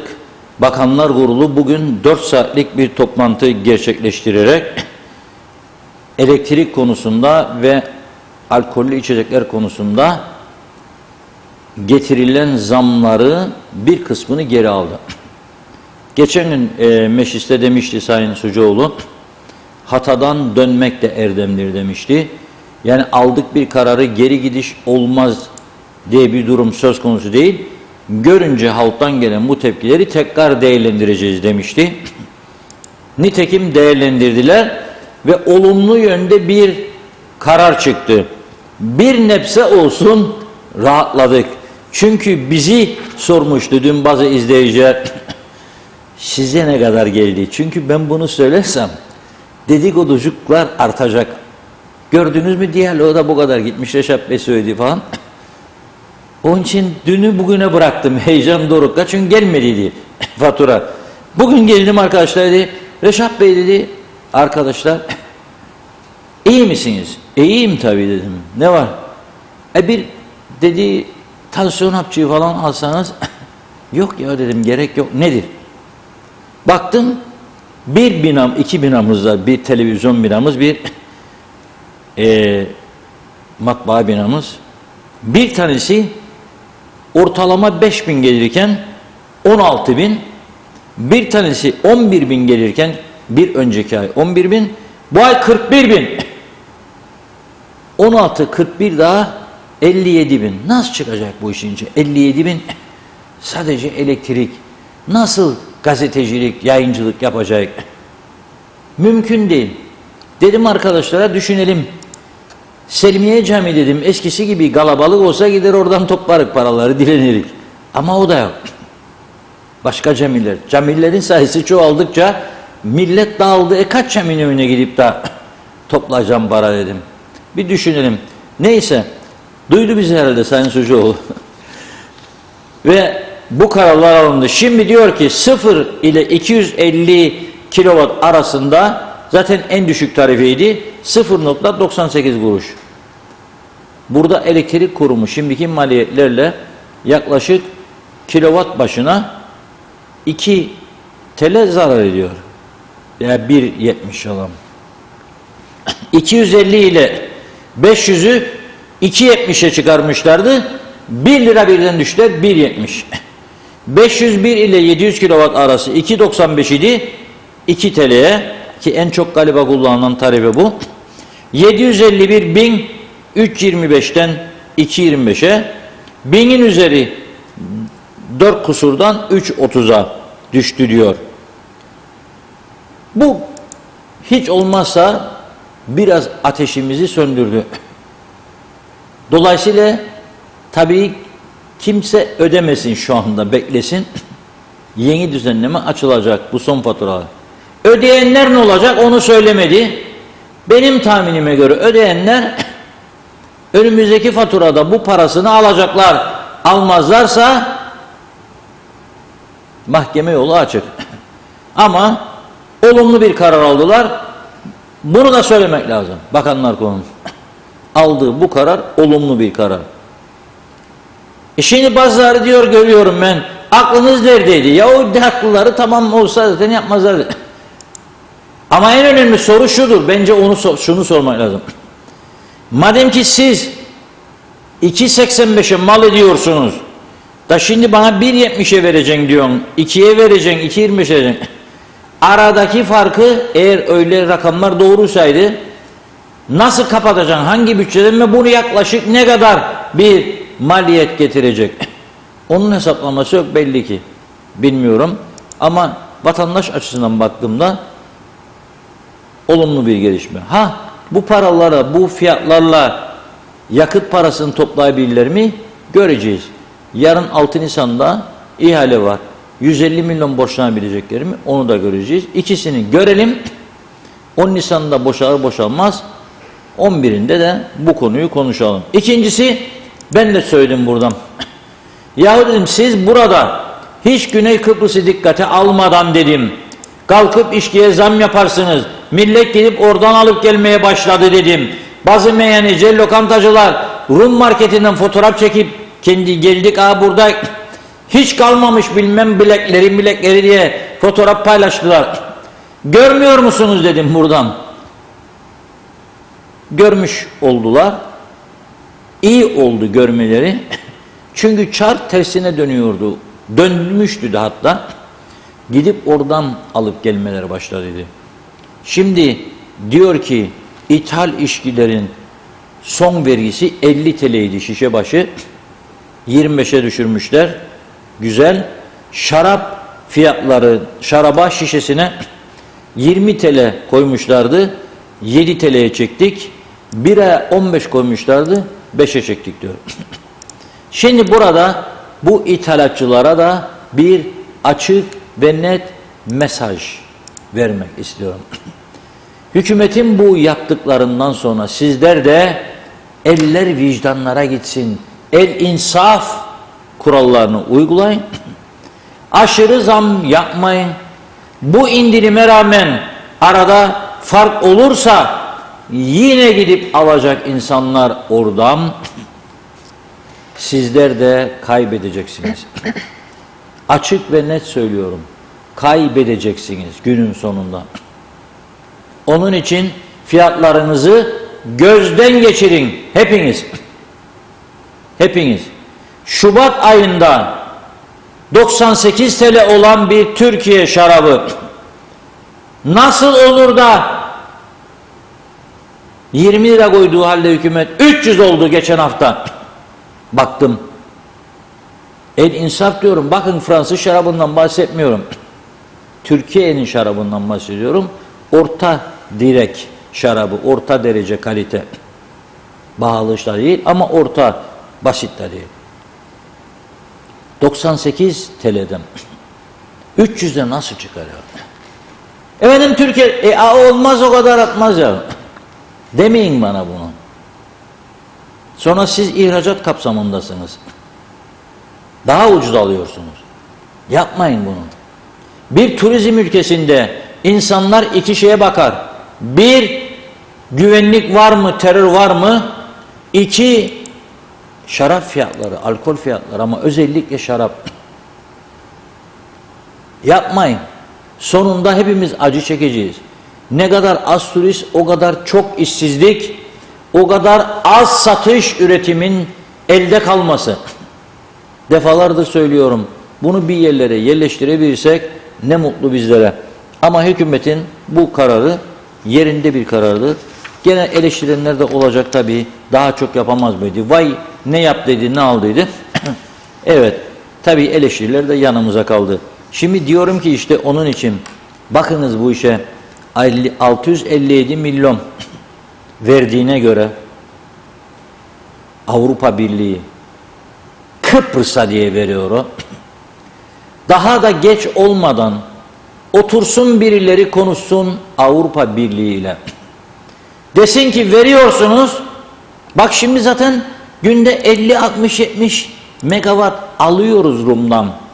Elektrik aldık diye bunu talep edenler vatan haini mi oldu bugüne kadar? Yok. Biz kullanıyoruz diye vatan haini mi olduk? Hayır. Onun için erken konuşun güzel arkadaşlar. Avrupa Birliği yetkilileriyle konuşun. Brüksel'de temsilciliğiniz var. Gönderin temsilciyi. Buradan iyi İngilizcesi olan, aklı ekonomiye çalışan 2-3 kişi alın, bir kişi ticaret odasından, bir tane de siyasetçi koyun yanına, bir tane de iş adamı koyun, çıksın gitsinler konuşsunlar, ikna etmeye çalışsınlar. Buradaki yüksek elektrik enerjisinden zehir yaymadan biz yararlanalım. Biz de yararlanalım. Bir yolu 2 yıl sonra tamamlayacaksan, ben diyorum ki 1 yılda tamamlarsan 1 yıl karlısın. Yani biz kendi tarafımızda yapamayacağımıza göre bu işleri yapamayacağımız da ortaya çıkmıştır. Yani Rum tarafıyla 2 yıl sonra anlaşıp da almaya başlayacaksak daha çok miktarlar. Şimdi yaparsak 1 yıl içinde 1 yıl kurtarmış oluruz. Onun için erken hareket etmekte fayda vardı diyorum ben. Bu hiçbir şeyi satmak değildir. Kendini, osunu, vatanını, milletini, şusunu, busunu. Zaten alıyorsun. O Elektrik gelmeseydi biz karanlıklardan kurtulamazdık. O soğuk gecelerde 1 saat değil 8 saat 10 saat elektriklerimiz gidecekti. Aldık onlardan elektriği verdiler. Para mara da yok ha. Bir anlaşma yaptılar. Orada 60 megawata kadar dediler. Birbirimize verelim. Mahsuplaşma olsun. Para yok. Bir kurnazlık yaptık. Onlar da düşünmedi.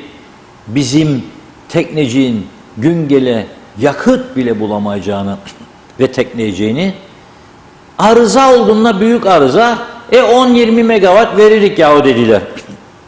Ama baktılar gördü ki biz de arızayı geçtik. Hem arıza oluyor hem de yakıt yok. O bana yamu dedirim. Vay başıma gelem. O Durkos Kipros Kipriagis. O Durko Kipros derler pardon. Kıbrıs'ı Türkler. Vay be, daha fazlasını söylemeyeceğim ha. Kendime de hakaret etmek istemem. Yakışmaz. Yakışmaz. Bu hale geldiyse bu ülke yakışmaz ama onların bize her türlü lafı söyleme hakları vardır. Bir elektrik işini bile beceremediyseniz, bir karpuzu ikiye bölemiyorsanız ne yapayım ben? Çok mesaj var değil mi? Biraz Evet, daha Reşat Bey. yüklenelim mesajlara. Evet, hemen başlayalım. Gerçekten yoğun mesajlarımız geliyor. Çok teşekkür ediyoruz. Müsteyde Sönmez çift seven, çok doğruları söylüyorsunuz. İyi yayınlar dilemiş. Mustafa Potak, tüp yok piyasada diye yazmış. Belgin Rıfat, yaz boz tahtası resmen, böyle idare mi olur, yönetim mi olur? Resmen çocuk oyunu, ne zaman Lingir'i oynayacaklar acaba diyor. Selçuk Uskan, tekneciyi de kapatalım, hepimiz göç edelim, bir kişi bile KKTC'de hiç kimse kalmasın, ben bunu istiyorum, hiçbir şey umurumda değil, bu ülkede kaldıkça beynim haşlanıyor demiş. Ulus Barani, iyi yayınlar. Basiretsiz ve iş bilmez Sucuoğlu son zamlardan sonra gelen tepkiler üzerine tükürdüğünü yaladı, indirime gitti diyor. Mehmet İnancı, Titanik gibi battık, batırıldık, tünelin ucunda mum ışığı var mı diye soruyor. Demre Coşkun, Başbakan'a bak, deneme yanılma yöntemiyle hareket ederek bir kez daha yanlış hükümet olduklarını gösterdiler. Halk ses çıkarmasaydı kırbacı vurmaya devam edeceklerdi diyor. Yüksel Gök, paramız pul olmuş, ne dengesinden bahsediyorsunuz demiş. Ayla İmamoğlu, nihayet uyandınız diyor. Şenay Sami, vallahi çok yazık, sabırlar diliyorum. Demek ki böylesi de kurtarır, eziyet etmek niye diyor. Ali Beyaz, teşekkürler Sayın Başbakanım demiş. Demre Coşkun, o zaman geri iade edin ödenen zamlı faturaları, adamsanız yaparsınız diyor. Belgin Rıfat, Sayın Sucuoğlu bundan sonraki eylemlerinde de bir ileri iki geri gidecek ve ameliyatı tarif edecekse bu demektir ki doktorluk günlerini çok özledi ve sonunda bilinçaltında başka meslek yapamayacağını kabul etti. Ben olsam istifa eder, bir an önce kliniğe dönerdim diyor. Ayla İmamoğlu, hesaplayamadık diyor, onlar mazide kaldı, lafa bak. Hasan Nihat Erduran, 2 gaz, 2 akaryakıt şirketi daha geliyor mu diye soruyor. Ersoy Borucu, marketleri kim denetleyecek? Bu ülkede fiyatlar asla düşmez demiş. Demre Coşkun, yanlışınızı düzeltin. Zammı mazide kaldı diyerek laf cambazlığı yapamazsınız. Halkı ciddiye almak zorundasınız diyor. Ahmet Alsan, elektrikte %10 KDV'yi ne yapacağız başkan diye soruyor. Dediğim fiyatlar %10 KDV eklendiği zaman yine daha pahalı olur tarifeler.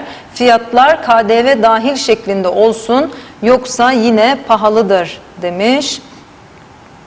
Kudret Eriz, temel gıda fiyatlarından arkadaşlar bir haber diye yazmış. Ali Beyaz, Sayın Başbakanın KKTC'de her şey çok güzel olacak. İsmet Ezel, yeni fatura gönderilecek mi diye sormuş. Ali Gürdağ, dün söylemiştim diyor, eşeği kaybettiler, sonra getirdiler, biz de sevinelim, eşek sahibi olduk. Yani %300 koy, sonra %150'ye düşür ve bunu başarı say demiş. Hilmi Vudalı temel tüketimde KDV indirimine gidilmeli diye önerisini iletmiş. Mehmet Temeller söyledi diyor, mahsuplaşma olacak. Eğer faturalarla ilgili anladığım kadarıyla izleyicilerimizden yoğun sorular var. Yeni fatura gelecek mi diye. Yeni fatura herhalde gelecek. Orasına açıklık getiremedi ama elektrik kurumunun şimdi bu karardan sonra bir an önce açıklama yapması lazım. Yeni yönetim kurulu da oluştu. Bir açıklama yapması lazım kamuoyuna. Bu mevcut faturaları dikkate almayınız, yeni faturalarınız gelecektir demeleri lazım. Başka çare yok. Ve bu sürede de ödenmedi diye kesemeyecekler. İşte benim merak ettiğim, kesmeyi yapamayacak, tahsilat da yapamayacak, nereden bulacak yakıt parasını gerçekten merak ediyorum, çözüm bulamıyorum. Borçlanmayı başarmalarını diliyorum. Başarırlarsa süper. O zaman onundan sonra faturalar da onuna kadar düzenlenir. Ve bakalım ondan sonrası ne olur. Şimdi siz devam ederken bana da mesaj yağmuru geliyor burada ama siz biraz daha çok var değil mi sizin? Aynen yanınızda? ben devam edeyim Birkaç tane daha devam daha. edin lütfen. Evet ve ödeyenlerle ilgili mahsuplaşma olacak diye de açıklamada belirtilmişti. İzleyicilerimizin bazıları onları da yazmış. Yaşar Aracı, iyi akşamlar, iyi yayınlar. Belediyelerin kapatılmasıyla ilgili halka sorsunlar diyor. Kapatılsın mı, kapatılmasın mı? Referanduma gidilsin, tabii korkmazlarsa diyor. Sayar Aker, TV 2020 devleti denetleyemedi ama bir gerçek var ki halkın gönüllerini fethetti diyor. Mehmet Uluçaylı, gelen elektrik ücreti geçersiz mi? Yeni faturayı mı bekleyeceğiz? Tekrar mesaj mı gelecek? Ne olacak demiş. Cemaliye Akbaşak, içki fiyatı düştü, elektriğe çare buldu. Marketteki zamlar, gıdalardaki zamlar ne olacak diye soruyor. Sayın Faiz Sucuoğlu bunu açıklamadı. İnsanlar marketlerde zamlar yüzünden düzgün evimize gıda alamıyoruz. Bir de marketleri denetlesin, fiyatlar aldı başını gitti diyor. Doğan Falyalı, gaz ne olacak diye sormuş. Yemek pişiremez olduk. Zaten tencereye koyup pişirilecek yemeklik de yok. Köy ekmeği bile gizli gizli 2 lira yükseltti diyor izleyicimiz. Sayar Aker, Kıbrıs Şarap Adası, yerli şarabı tercih edelim. İspanya aile şarabı 1 litresi 2 euro diyor İspanya'da. Serkan Kılıç, millet ekmek almaya para bulamıyor. Sizler yok şarap şu kadar inmiş, bira bu kadar inmiş, anlamak mümkün değil. Ekmek ne kadar inmiş, patates soğan ne kadar inmiş, ondan haber verin diyor. Burada bir nokta duralım mı? Tabii ki, buyurun Reşat Bey. Burada bir nokta duralım. Yani vatandaşlarla da karşılıklı biraz sohbet etmemiz lazım. Yahu tabii ki patates soğanla ilgilenecek ekmeğine. Turistten bahsederek, turizm adasıdır ya. Ondan bahsederek ucuz olmazsa gelmezler diyoruz. Gelenler de almaz diyoruz, içmez. Her içilende, her tüketilende gene vergi var zaten. Devlet de bu vergicikleri toplamazsa ödeyemez sizin maaşçıklarınızı, ödeyemez ilaççıkların parasını. Anlatabildim mi? Yani hep böyle sadece 30 kişi bunun içinde oturduk, birbirimizin soğanını, sarımsağını düşünecek değilik yahu. Birazcık da memleketin genelini düşünmek lazım. Buyurun devam edin. Tabii ki.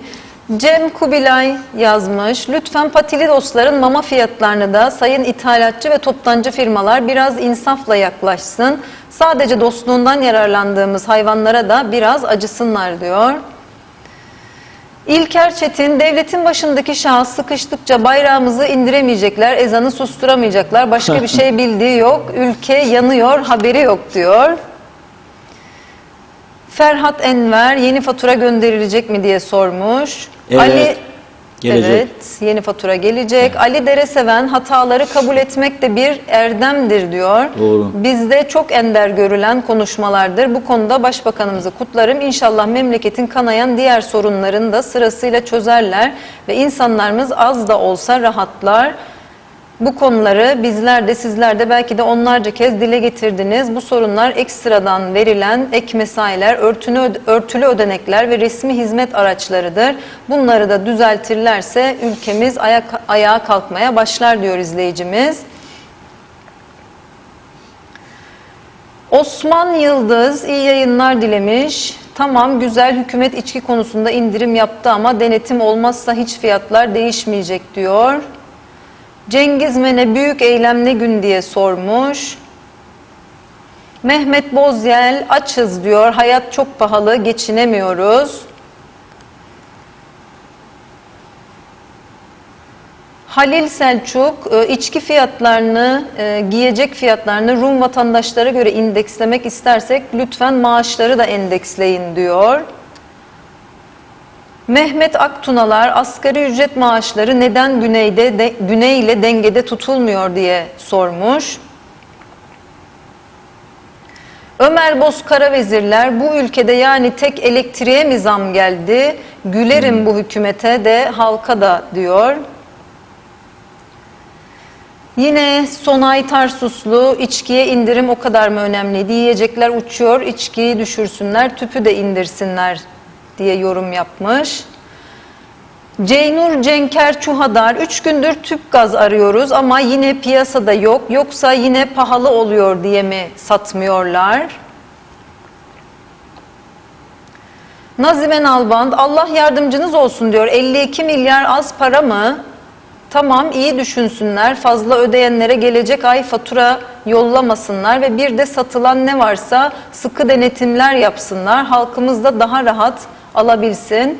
Teşekkür ediyoruz diyor TV 2020'ye. Bizler de sizin ilginize teşekkür ediyoruz. Eksik olmayın. Evet, Sonay Tarsuslu ekmek 5,5, Türkiye'de 3 TL, bizde de indirim olsun. Yardım alıyorum diyor 2600 TL ve yetmiyor diyor izleyicimiz. Servet Çetin memleket battı gözümüz aydın, halk aç ancak yandaşa pay biçerler, yakında yağmalama başlar diyor. Sonay Tarsuslu maaşımıza zam yapsınlar diyor. Arif Mustafa Cüce 250 ve 6 kilowatt kullananlar için değişen bir şey yok demiş. Osman Mene iyi akşamlar diliyor. Teşekkür ediyoruz. Ve şöyle mesajları sona doğru. Servet Çetin de bu faturaları derhal iptal SMS'iyle göndersinler diyor. Ve Tolgay Kurtoğlu ekmekten hellimden bahsedin. Sucuoğlu alkolden sigaradan değil insanlar ekmek alamıyor demiş. Sezgin Demir zamlar yarı yarıya düşse bile gıda ürünlerinin fiyatı ateş pahası. Bu durumda da bir çözüm bulunması gerekiyor. Denetleme olması şart. Aksi takdirde insanların ekmek bile alacak parası olmayacak diyor izleyicimiz. Ve Cengiz Mene'nin mesajıyla bitirelim. Bunun bir tek çaresi tüm kapıları açalım. Bu çile bitsin. O zaman elektrik kesilmez diyor. Servet Çetin de teşekkürlerini iletmiş. Bizler de teşekkür ediyoruz ilginize, alakanıza. Evet Reşat Bey bugünlük sözü son olarak size bırakıyorum. Evet, güzel mesajlar için çok teşekkür ediyoruz. Özelden de çok var. Hem mesaj var hem ihbarlar var. Bir tanesi ilginç bulduklarımı ve acil gördüklerimi aktarıyorum. Her gün bir kısım aktarıyoruz zaten. Şimdi diyor ki bana gönderen Zekiye Hanım bu mesajı. Gümrük ödemesi için diyor Girne Liman Gümrük Dairesi adı altında içinde 20'ye yakın memur çalışan yere gittim diyor. Sigara ve koyu sohbet bitmek bilmedi diyor. Ödeme için kayıt ve vezne memuru yok. Biri pozitif test edilmiş. Bekledik. 1,5 saat tam bekledik. Gelen giden yok. Sorduk başkası işimizi yapamaz mı? Hayır, herkesin görevi ayrı demiş. Ama diyor kimin ne iş yaptığı belli değil. Odalar boş, sigara kokusundan daireye girilmiyor diyor. Görüyorsunuz bu da dairenin içi. Bakın. Temizlik, hijyen sıfır. Jel kutusu boş. 2 plastik bardakta ortada sigara izmaritleri, dairelerde sigara mı içiliyor diyor. Pislik diz boyu, eminim temizlik görevlisi mevcut ama ortada kimseyi göremedik. 10.30'a kadar bu arada bu saatte işe gelenleri gördük diyor 10.30 civarında. Sonuç maalesef işimiz olmadı. Devlete parayı ödeyemedik diyor. Bir de gelin dendi diyor. Bu kadar memura ihtiyaç var gerçekten. Boş sohbetler diyor. Gücüme gidiyor diyor. Biz diyor 6.000 TL için sürünürken bunların diyor devletlerinde böyle işlerin olması bizi üzüyor diyor. Gerçekten üzücü bir durum. Şimdi Yana Hanım iletmişti bana bu rüzgar enerjisini, yani otobüs durağında bile Türkiye'den bahsediyorum ya, o adamlar her tarafa yaygınlaştırıyor. Çünkü orada da elektrik ücretleri yükseldi. Sıkıntı var. Gaz sıkıntısı da olacak Rusya meselesinde. O elektrik şeyleri vardı ya. Hani böyle dönerdi. Otobüs durağında biraz önce. Dönsün biraz ben konuşurken. Onu da yayınlamıştım. O da diyor, o da şöyle diyor.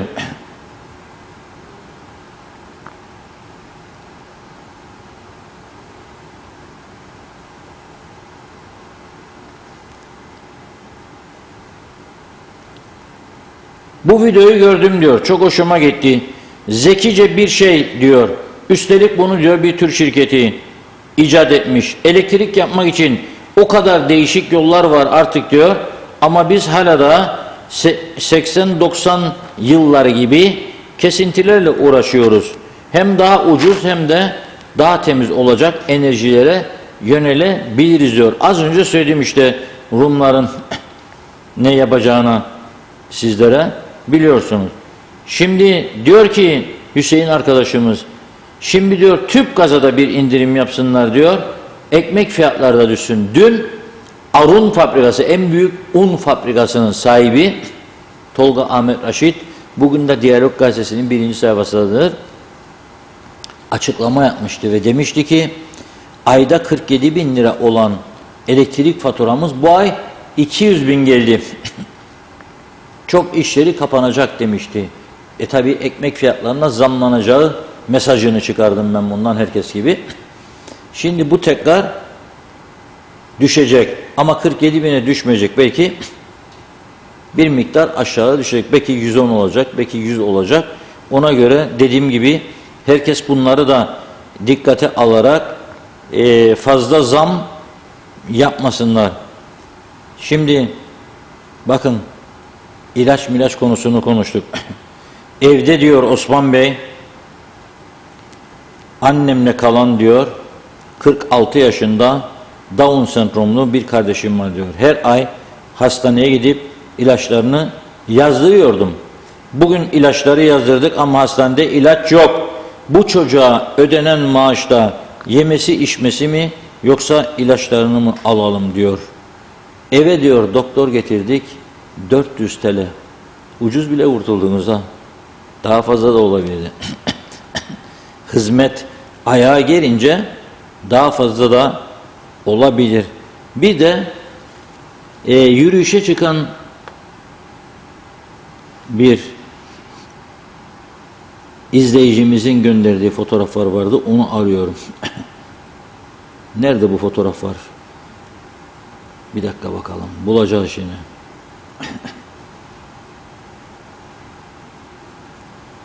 Geliyor. Merak etmeyin. Sırayla gelecek. Ha, WhatsApp'tan gelmiş olabilir. Evet, WhatsApp'tan geliyor. Şimdi bakınız. Ne diyor Mustafa Bey? Bu sabah arkadaşlarla diyor Hasbulak Göleti'nin olduğu bölgede doğa yürüyüşü yapıyorduk. Lefkoşan kuzeyinde bulunan çevre yolu Taşkent çemberinden Güngör köy istikametine devamı olan yarım kalan inşaattan dolayı trafiğe kapalı bulunan yolun sağında ve solunda molozların ve çöplerin dökülmüş olduğunu gördük. Aynı yerde bir yıl önce yürüdüğümüzde çevre katliamı bu kadar değildi diyor. Ülkemizde hükümetlerin sık sık değişmesine bağlı olarak her hükümet değişir. Aynı bakanlık görevini yürütenler her halde üst kademe değiştirmekle meşgul olacaklar ki çevre düşmanları da çok rahat hareket ederek insanımızın bu pislik içinde yaşamasına neden oluyorlar. Çevreyi kirletenler o kadar utanmaz, terbiyesiz ki 2 kilometre ileriye çöplüğe gidip molozlarını dökmüyorlar. Kulağını tutacaksın işte. O dökenin içi yanmadığı sürece o gidecek, anlatacak, gittim döktüm bir oraya diyecek, sen de git, öteki de gelecek. Kulağı çekeceksin, sünecek. Bu da ne demektir? Cezası, ağır ceza ödeyecek. Hem para hem de hapislik öngöreceksin kardeşim. Arada bir içimizden birileri Yeni Zelanda'ya gider, çok az da olsa, aman Allah'ım derler. Bir tane sigara izmariti yok yolda derler. Benim dün akşam giderken bir tane moşmula suratlı sürücü açtı pencereyi, yanan sigara attı, fırlattı geldi, benim arabanın camı açık olsa benim arabanın içine girecek. Bu kadar mı ya? Bu özgürlük mü bu? Bu özgürlük değil. Bu özgürlük değil. Bu başkalarının haklarına tecavüzdür, tecavüz. Bugün sizin için bir şarkı ayarlamıştık. Bu pahalılık, zamlar, mamlar falan çok isteyen olurdu. Çile Bülbülüm. O çileyi dinlettik daha önce diye. Ansızın aklıma bir şarkı geldi. Arkadaşlar başlatsın, tamamını değil ama çünkü bayağı vakit tamamlandı. Biraz dinleyelim. İçimizde kalmasın, dert olmasın. İzleyelim.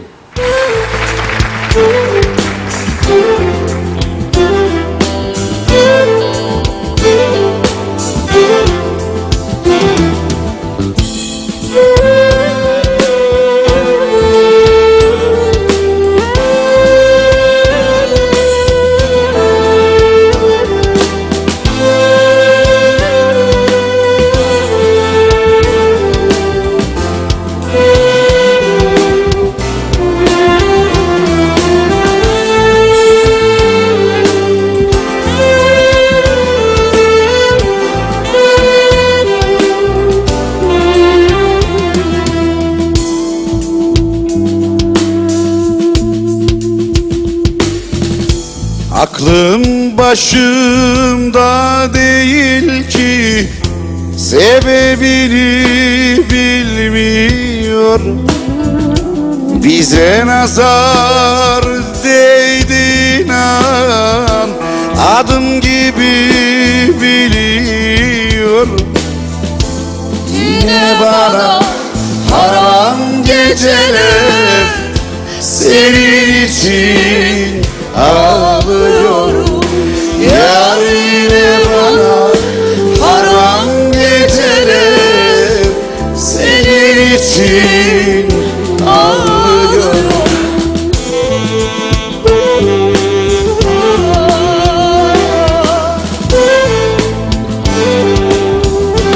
Bilenler söylesin. Yanıyorum, yanıyorum. Ah yanıyorum, yanıyorum. Yar yine bana haram geceler, senin için ağlıyorum. Yar yine bana haram geceler, senin için.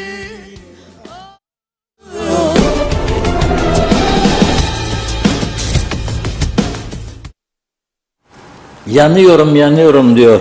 Ne güzel sözler değil mi? Ah senin için yanıyorum diyor. Tabii bunu yazan elektriğe yanmıyor ya, elektrik faturasına ya da ilaç bulamadı hastanede. Onun için de o sevgilisine yazmıştı. Ama biz de en azından diyorum birbirimizi sevmeye bakalım. Böyle iğnelemeler no good, iyi değildir. Dayanışmayı, desteklemeyi, birbirimizi, saygılı olmayı görüşlere öğrenelim. Herkes herkesin fikrini beğenmek ve desteklemek zorunda değildir. Çok zıt görüşlü arkadaşlarımız var. Ne yapalım, birbirimizin kafasına şişe mi vuralım? Meclis bugün o hale geliyordu, üzüldüm görünce. O da konuşamam, odur konuşurum, odur konuşamam, konuşurum. Çözüm önerileri nerede? Hangi dağın ardındadır bilemiyorum. Bugünlük bu kadarla nokta alıyoruz. Nazan Hanım'la birlikte yarın yine 16.30'da sizlerle birlikteyiz. Konuşamadığımız konular kaldı. Yarın inşallah maşallah konuşacağız. Evet değerli izleyicilerimiz, bugünlük veda ediyoruz. Bizden sonra ana haber bültenini izleyebilirsiniz. Yarın yine Kıbrıs'ın en çok izlenen haber programı Gündem Özel'de buluşmak dileğiyle. Mutlu akşamlar efendim.